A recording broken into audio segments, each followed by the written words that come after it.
Se errar, reconheço o erro. No entanto, é mais fácil falar do que fazer. E agora? É o que vamos ver.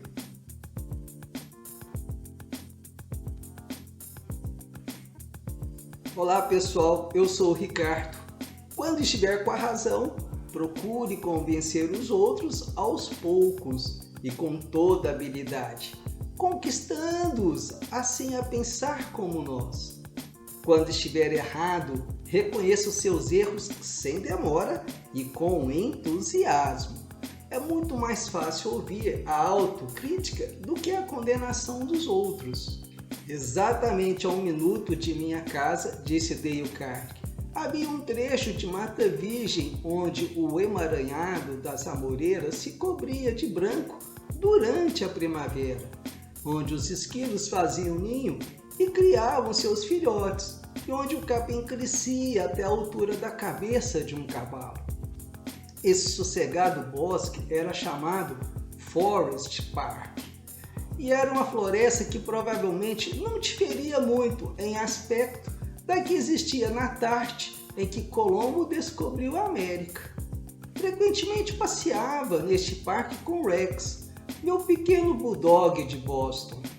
Era um animal muito manso, um pequeno cão de caça, incapaz de qualquer mal, e como raramente encontrávamos alguém no parque, costumava deixar que Rex andasse solto, sem mordaça e sem coleira. Um dia encontramos-nos lá com um policial montado, um policial que andava procurando ocasião de dar uma demonstração de sua autoridade. Como é que o senhor deixa o cachorro solto, correndo no parque, sem coleira e sem mordaça? Censurou-me. Não sabe que isso é contra a lei? Sim, eu sei, respondi brandamente. Mas não pensei que pudesse haver qualquer inconveniente aqui. O senhor não pensou? O senhor não pensou? A lei não pune os danos de um caldeireiro pelo que o senhor pensa. Esse cachorro podia matar um esquilo ou morder uma criança.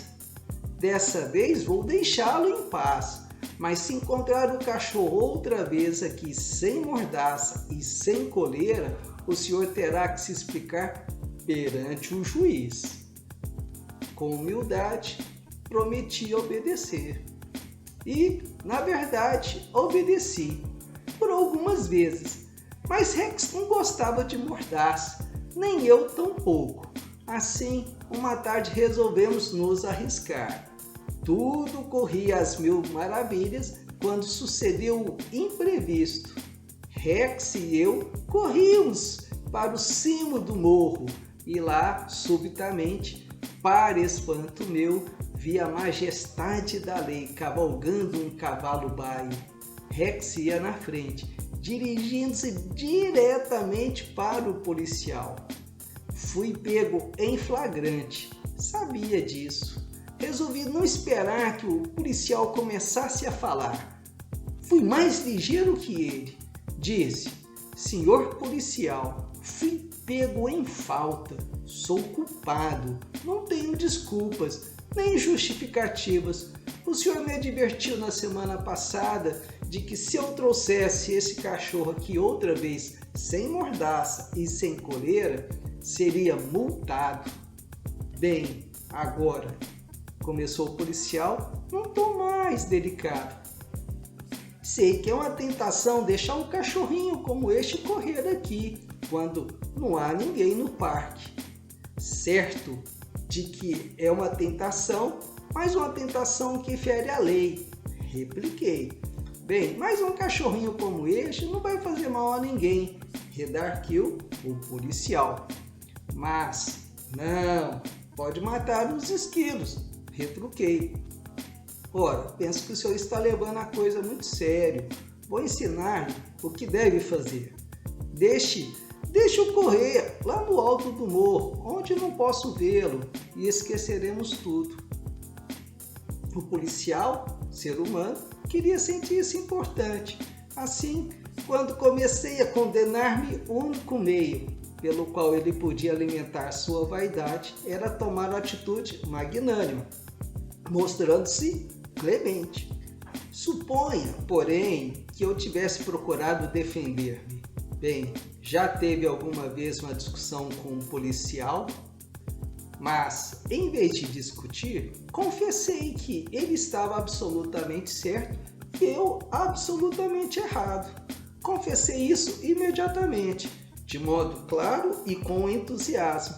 O caso terminou de uma maneira engraçada, pois eu tomei o seu papel e ele tomou o meu.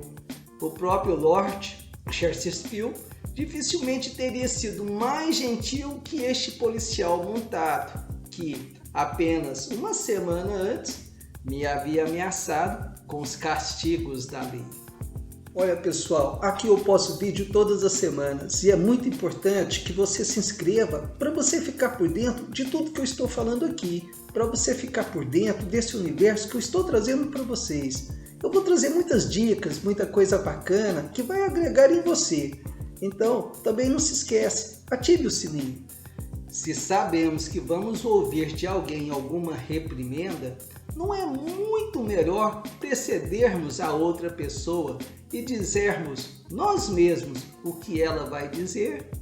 Não é muito mais fácil ouvir a autocrítica do que a condenação vinda de lábios alheios? Diga sobre si mesmo todas as coisas que você sabe que a outra pessoa está pensando, querendo ou pretendendo dizer. Diga-as antes que ela tenha oportunidade de dizê-las.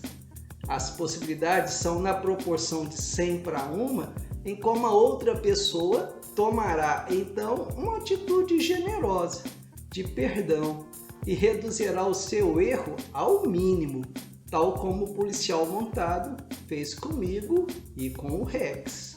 Olha pessoal, também falei sobre esse assunto nesse vídeo. Para te preparar melhor, é importante que você assista. Michael Chen, que dá aulas em nossos cursos em Hong Kong, contou que a cultura chinesa apresenta determinados problemas particulares e que, por vezes, é necessário reconhecer que o benefício na aplicação de um princípio pode ser mais vantajoso do que manter uma antiga tradição. Na sua classe havia um homem de meia idade que durante muitos anos ficou brigando com um filho. O pai tinha sido viciado em ópio, mas agora estava recuperado. Na tradição chinesa, o idoso não pode dar o primeiro passo para a reconciliação. A iniciativa, pois, caberia ao filho.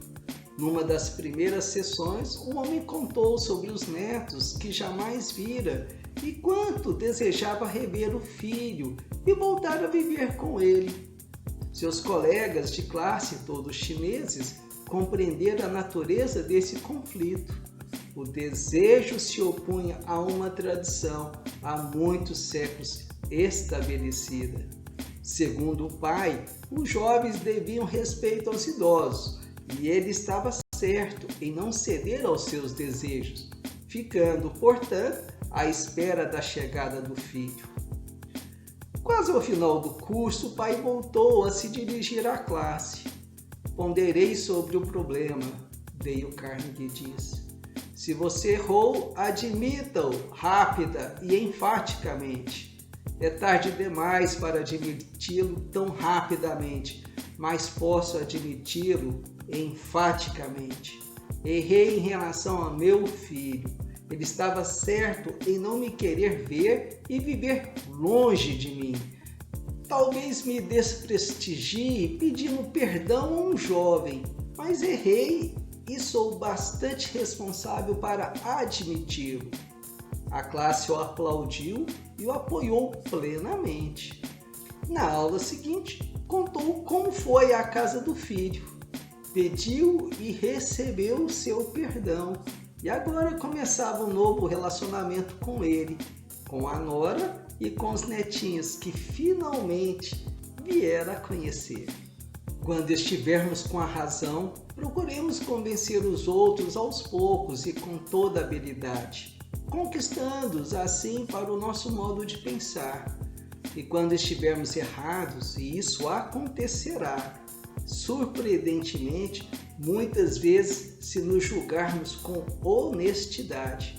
Reconheçamos nossos erros sem demora e com entusiasmo.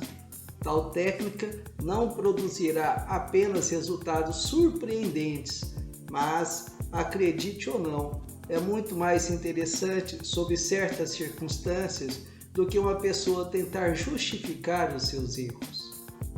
Lembre-se do provérbio: pela luta você jamais obterá bastante, mas pela condescendência conseguirá sempre mais do que espera.